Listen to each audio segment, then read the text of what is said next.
नमस्कार, आप देख रहे हैं भारत न्यूज टुडे चैनल। डटावा में छात्र मनीष यादव की हत्या कर शव को रेलवे लाइन पर फेंक दिए जाने से हड़कंप मच गया है।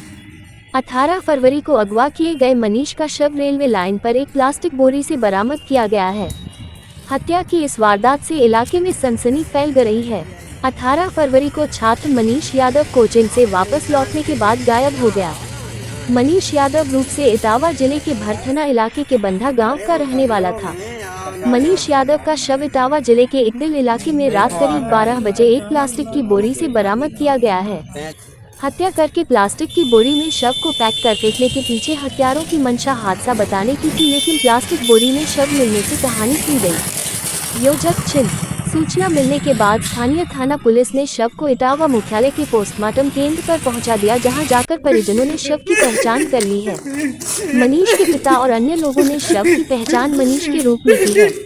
हत्या की सूचना मिलने के बाद मनीष का बड़ा भाई पोस्टमार्टम केंद्र पर मनीष का भार अपने भाई की हत्या के बाद पोस्टमार्टम केंद्र पर बेहोश भी हो गया है।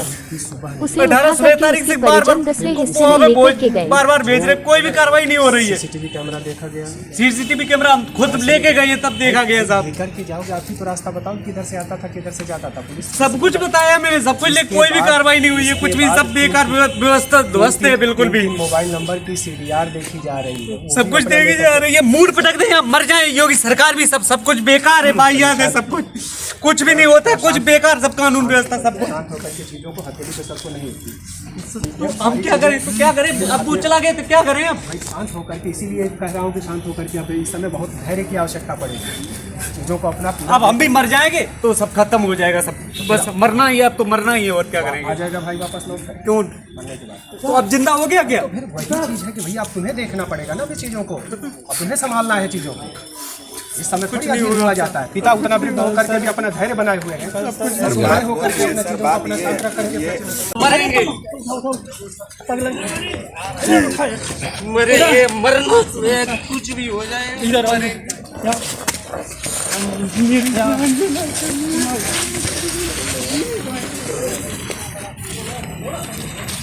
हाथ में सब कुछ है और उन 2 मिनट में माता पिता नहीं बचा पाए, पुलिस सब कुछ अपना बचा।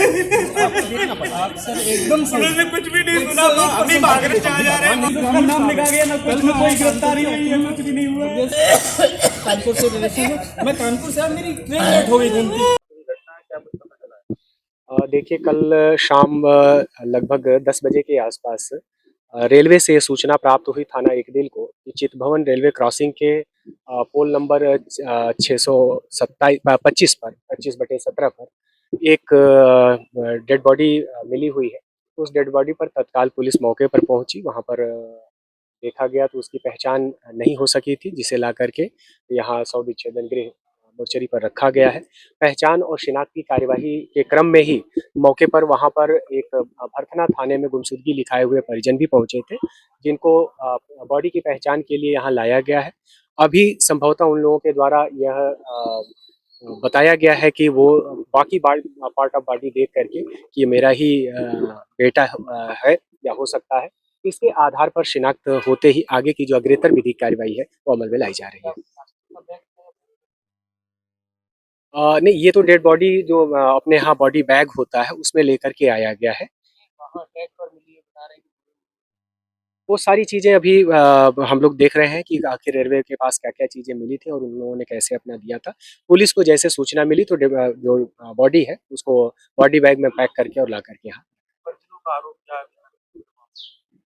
परिजनों के द्वारा ये जो बताया गया है कि 18 तारीख की सुबह में वो कोचिंग करने के लिए इटावा के लिए बच्चा रवाना हुआ था, और कोचिंग में जब आकर के शाम को उन लोगों ने पता किया तो पता चला कि वो कोचिंग नहीं आया था।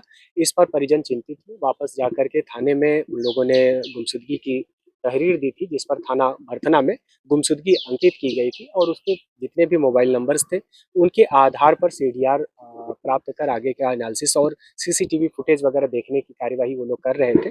तब तक ये सूचना प्राप्त हुई और अभी जो आगे की अग्रेतर कार्यवाही हुआ